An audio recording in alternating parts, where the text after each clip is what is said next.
Visa పుచ్చుకుని వెళ్తే ఏ problem లేదు, కానీ వీసా లేకుండానే అమెరికాలోకి చొరబడాలన్నటువంటి ప్రయత్నం చేయడమే అక్రమం. ఇలా అక్రమంగా వెళ్ళినటువంటి వాళ్ళకి కొత్త కష్టాలు ఎదురవుతున్నాయట. చట్టవిరుద్ధంగా తమ దేశానికి చేరుకున్న విదేశాల పౌరుల్ని అమెరికా తిరిగి వాళ్ళ స్వదేశాలకు తరలిస్తున్న ప్రక్రియ మీద కొత్త అనుమానాలు వచ్చినాయట. అమెరికా నుంచి బయలుదేరిన అక్రమ వలసదారులు మార్గ మధ్యలో కొంతకాలం పనామా నగరంలో ఉంచుతున్నారట. అక్కడ బస్సు సౌకర్యాలు కల్పిస్తున్నారట, అంటే ఉండడానికి.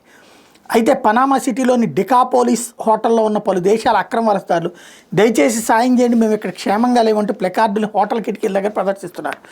దీంతో నిర్బంధంలో వాళ్ళ బాగోగుల మీద అనుమానాలు రేకెత్తున్నాయి. అమెరికా నుండి భారత్కు పలు దఫాలు వచ్చిన కొందరు అక్రమ వలసదారులను అమానుషంగా చేతులు కాళ్ళు కట్టేసి సరైన ఆహారం అందించకుండా ఏకబిగిన గంటల తరబడి ఒక్కబోత వేడి పరిస్థితుల్లో తీసుకొచ్చాను తీవ్ర ఆరోపణలు వెలువెత్తుతున్నాం. ఈ నేపథ్యంలో పనామా హోటల్ వీళ్ళని స్వేచ్ఛగా ఉండనిస్తున్నారో లేదంటే గదిలో బంధించి సరైన ఆహారం కనీస సదుపాయాలు కల్పించకుండా వేధిస్తున్నారేమో అన్న అనుమానాలు బలపడుతున్నాయి. పనామా సిటీకి చేరుకున్న అక్రమ వలసదారులు దాదాపు 300 మంది చైనా, భారత్, నేపాల్, శ్రీలంక, పాకిస్తాన్, ఆఫ్ఘనిస్తాన్ దేశస్తులు ఉన్నారు. ఈ దేశాలు తమ దేశస్తులను స్వీకరించేందుకు పూర్తిస్థాయి సుముఖత వ్యక్తం చేయని కారణంగా నేరుగా ఆ దేశాలకు పంపడంలో ఆలస్యం అవుతుండదు మార్గ మధ్యంలో పనామా సిటీకి తరలిస్తున్నారు. అయితే హోటల్లో వాళ్ళంతా క్షేమంగా ఉన్నారని, వాళ్ళ స్వేచ్ఛను మేము లాగేసుకోలేదు, వాళ్ళని నిర్బంధించలేదు, రక్షణ కోసం కేవలం కస్టడీలోకి తీసుకుని బాగోగులు చూస్తున్నాం.